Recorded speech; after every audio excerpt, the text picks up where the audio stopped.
Okay, so in this video we're going to be talking about threat and feedback and how you can be assessing to a certain extent the function of your autonomic nervous system to find out what is working for you, what's not working for you, and this can be based on all the stuff that we're going to look at in the course, but it's also something that you can take with you into your everyday life. So all of the tests that we're going to say are things we're going to do when we are assessing the autonomic movements we're going to do. You could equally do with a throw or a catch or a lunge or a squat or whatever kinds of normal things you're doing. You can be assessing that too. I'll touch on that a little bit right towards the end.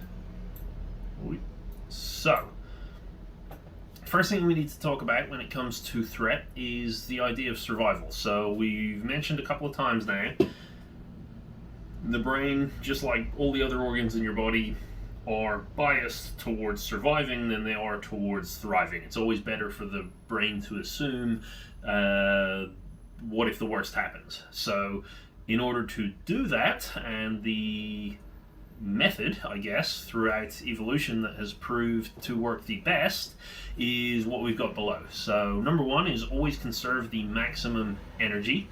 So the more energy it takes to do something, the more likely it is that you're going to eventually run out of fuel. So when we talked about plasticity and the brain rewiring, we said, the things that we do more often, the brain is just going to wire that in a certain way so it requires less fuel and it can actually get going much quicker. And it does that because it just doesn't want to run out, and it's just always going to assume that fuel is a finite resource, even if we find ourselves living in a world where it doesn't seem like that. Second thing is maintain a negative bias to threat. So anytime something threatening or potentially threatening happens, the brain is going to assume that it's a much bigger deal than it is, and that is always the case.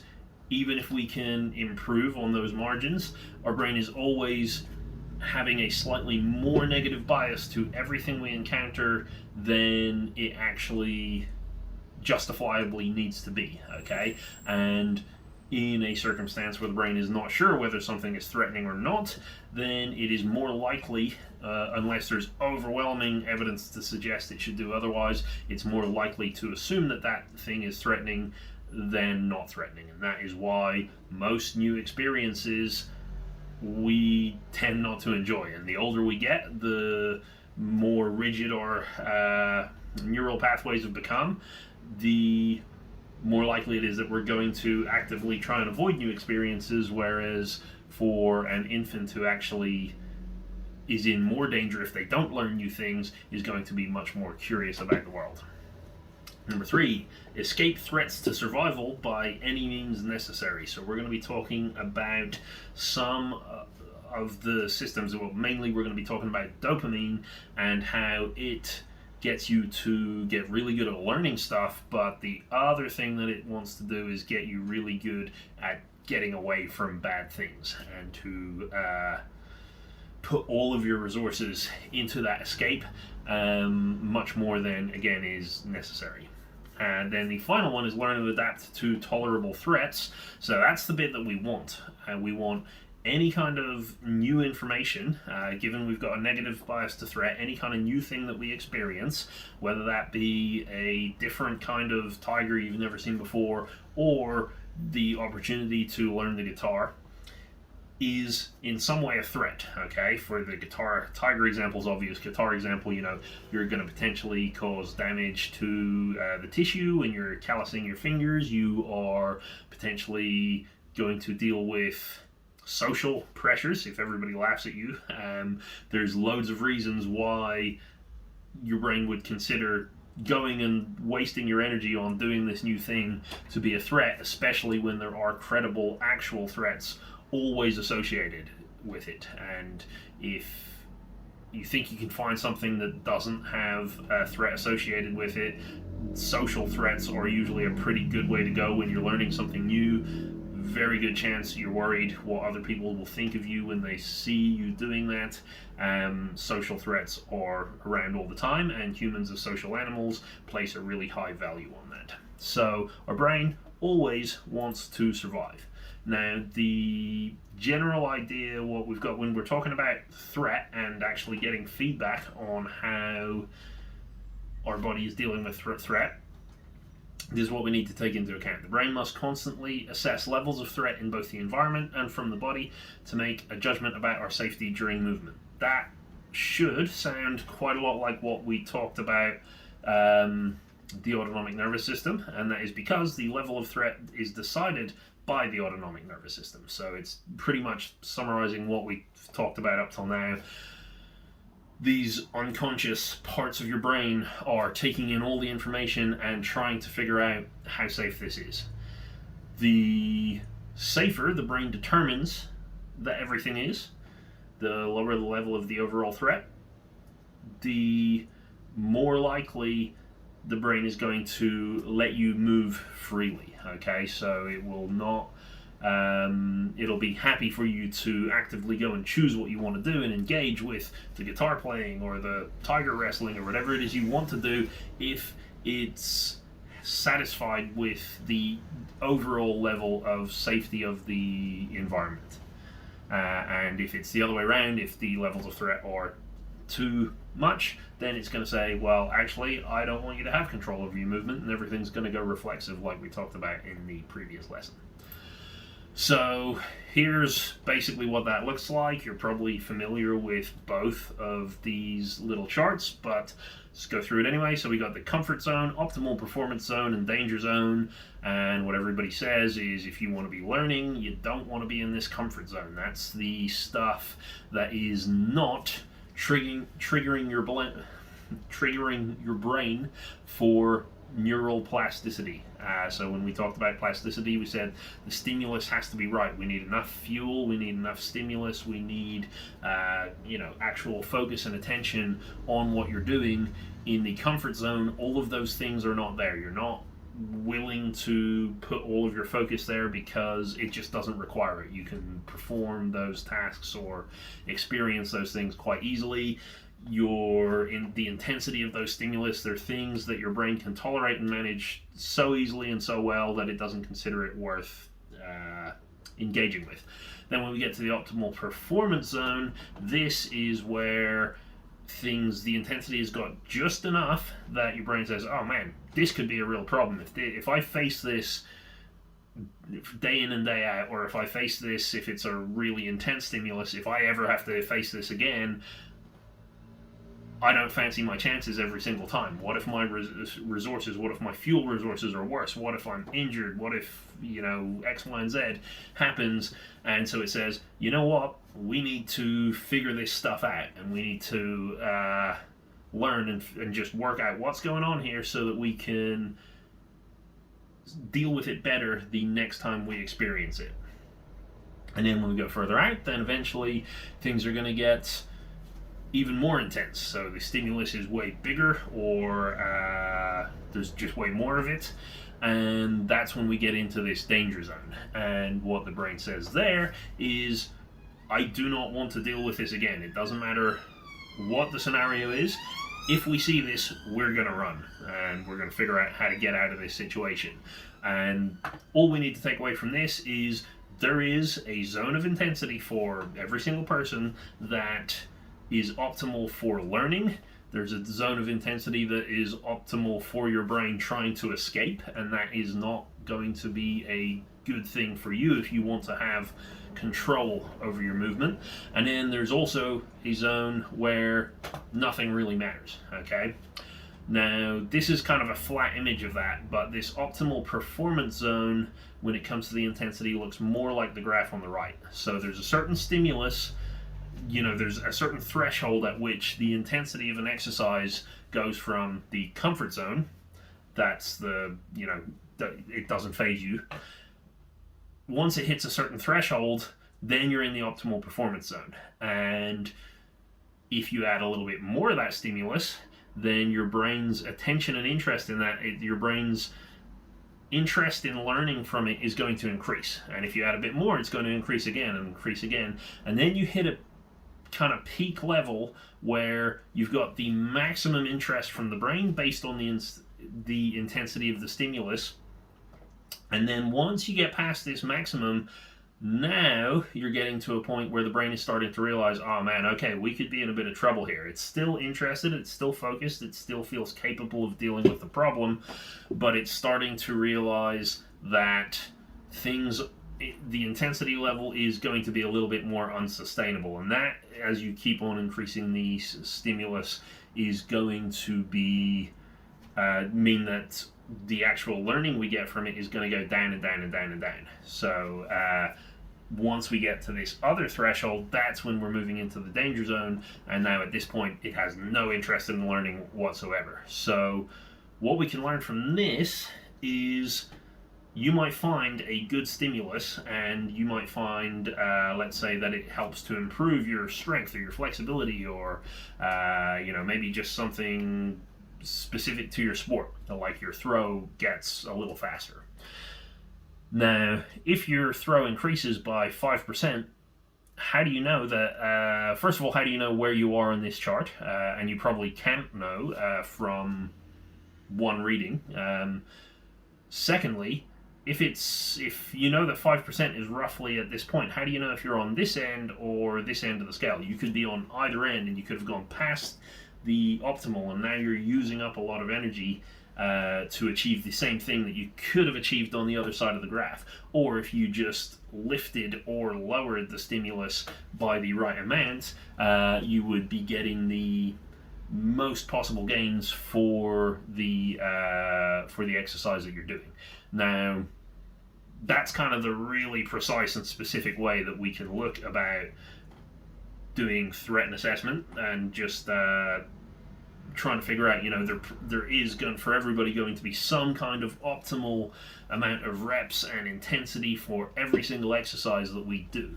For most people, it's not even going to matter that much. If you know that you can get yourself anywhere in this zone, you know that you're going to learn, and you're going to get better, and you're going to improve over time. But it's just to know, for certain people, we might actually want to be searching and trying to tweak it to get this optimal performance bit. So that's the idea, is if we can figure out how to get ourselves into this optimal performance zone, then our learning is going to be as good as it can possibly be.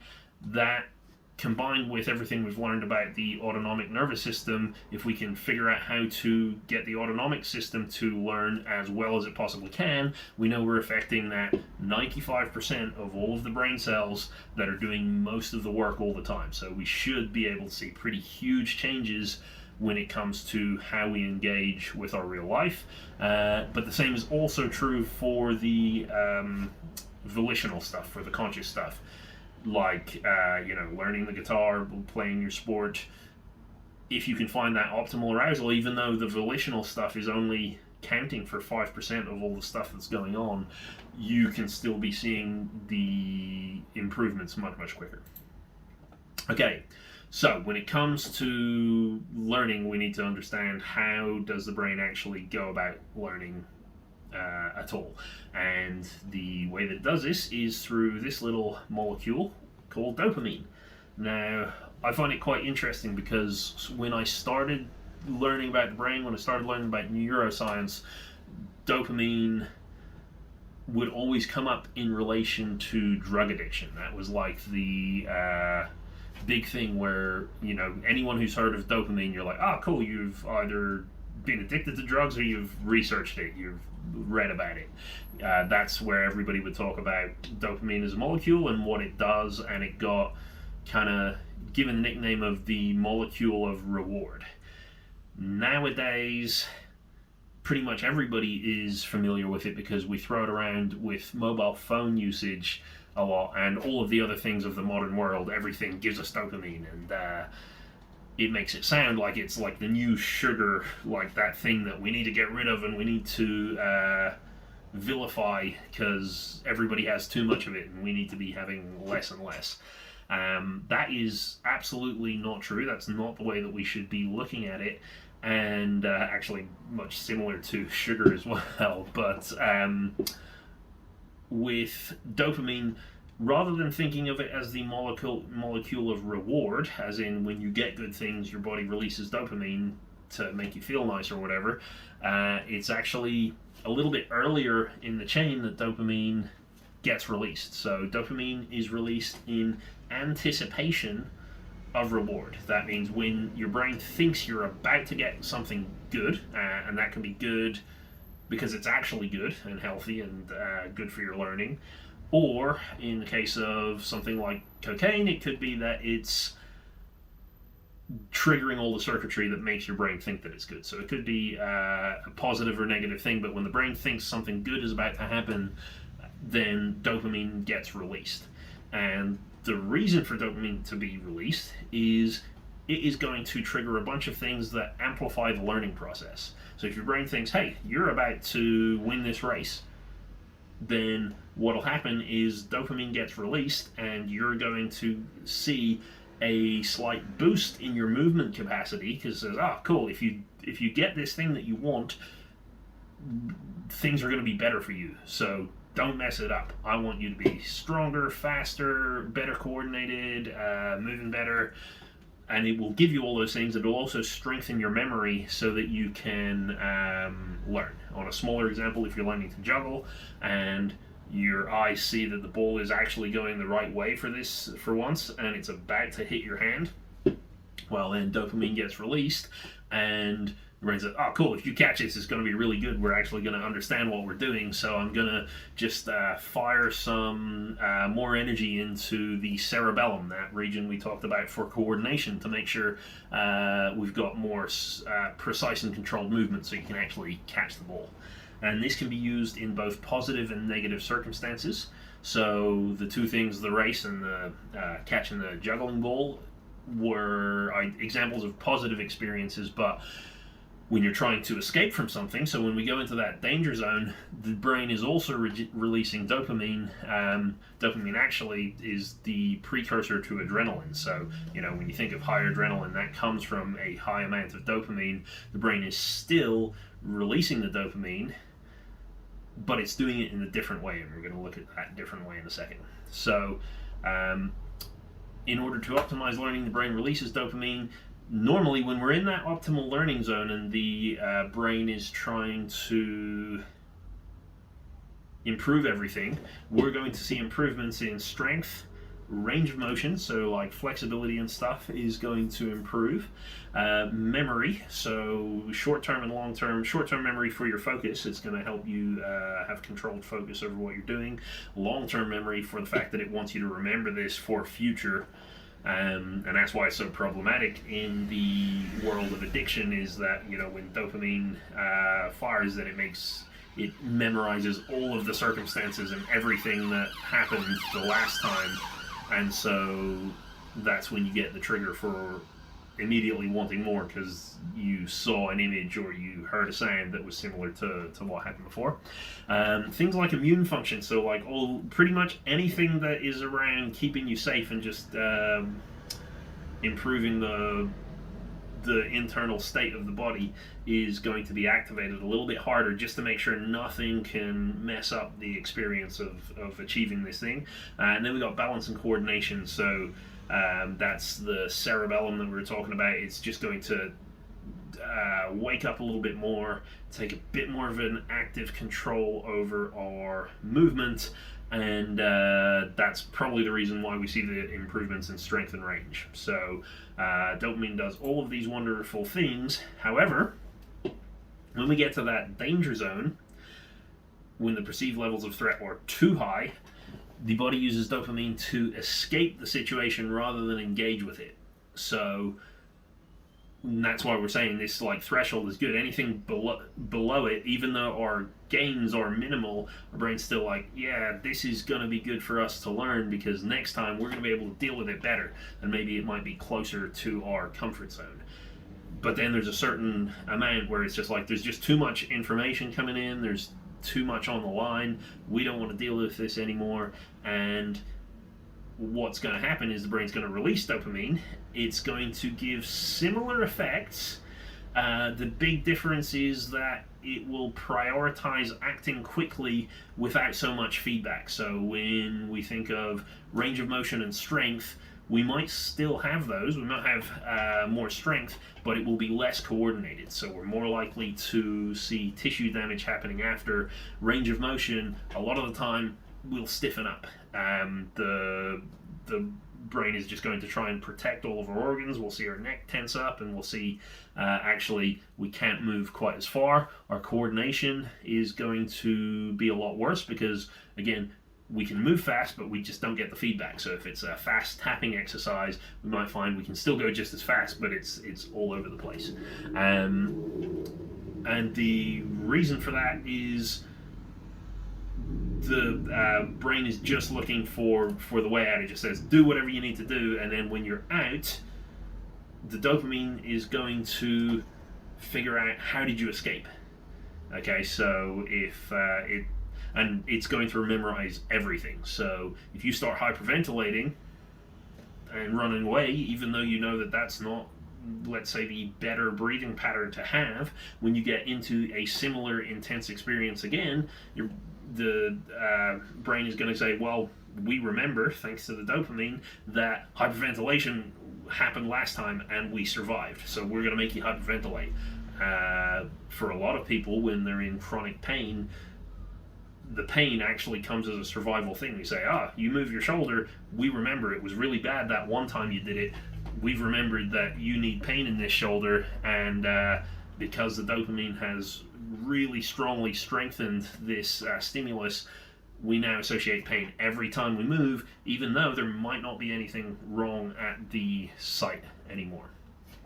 So based on all this, now we want to figure out how we can measure it. And we do that with something called biofeedback. So this was a technique, I believe it was invented to help people cope with anxiety. They would take cheek swabs, find people's cortisol levels of stress, and then they would go through different types of calming techniques for anxiety. So maybe exercise, walking, mindfulness, aromatherapy, all of those different kinds of things. And they found different people would react better to different stimulus. It wasn't necessarily the same for everybody.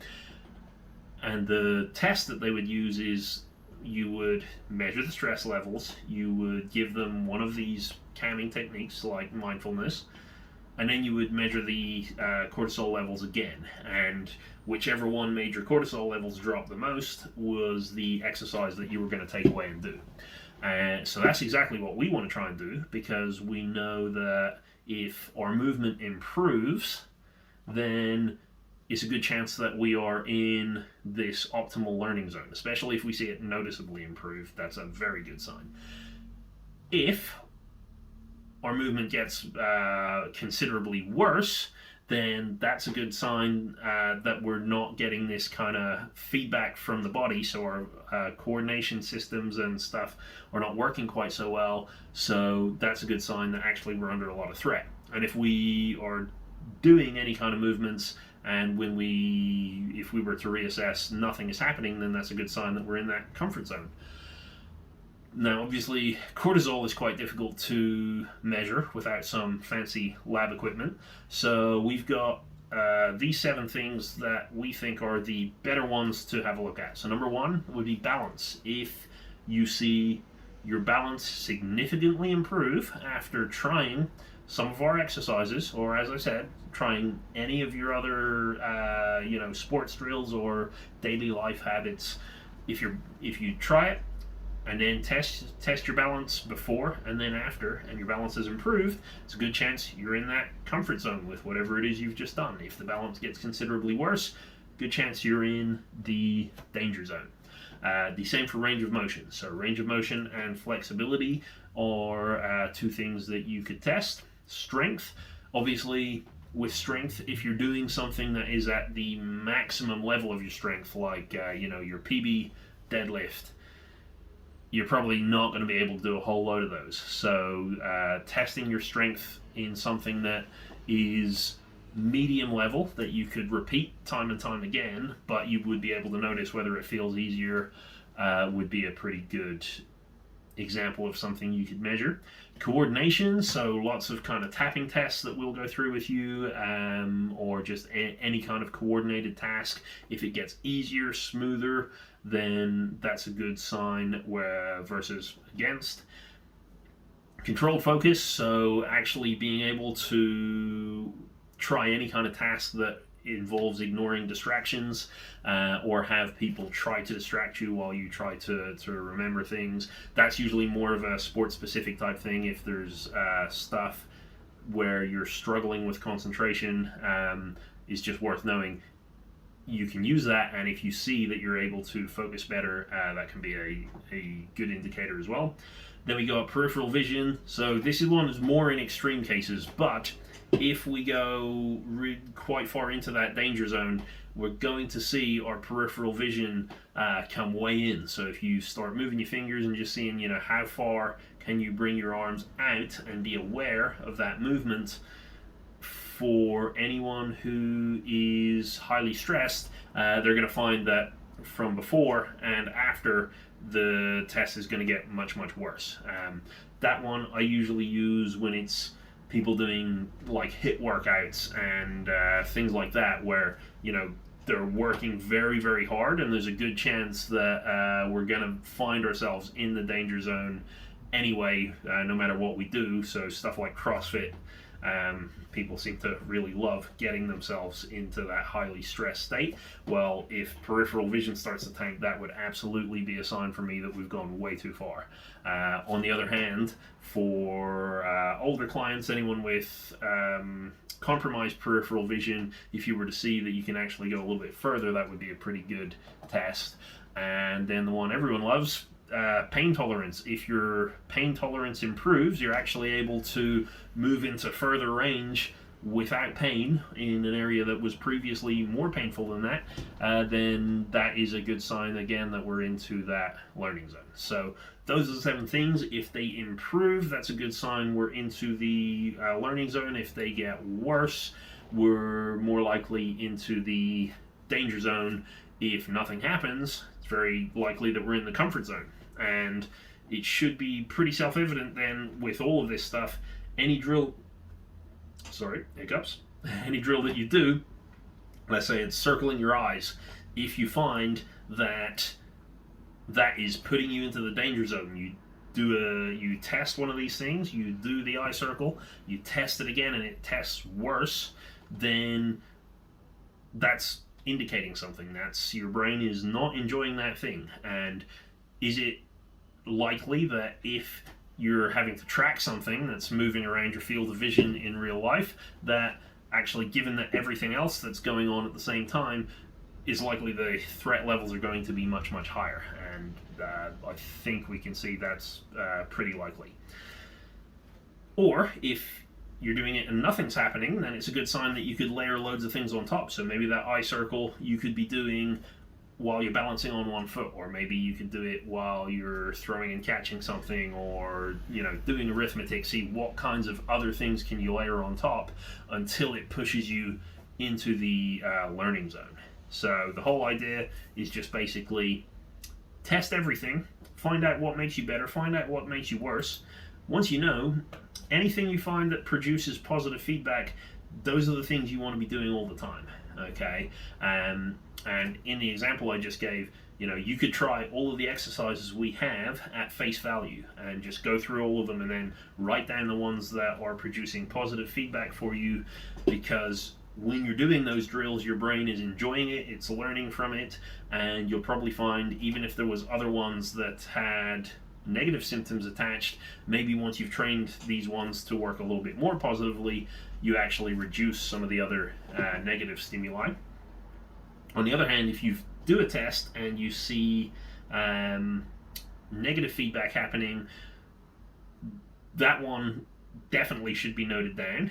It's not one that you necessarily want to practice exactly how you have been doing it, but you want to figure out what is a way that we can make this easier to have the brain enjoy what it's doing.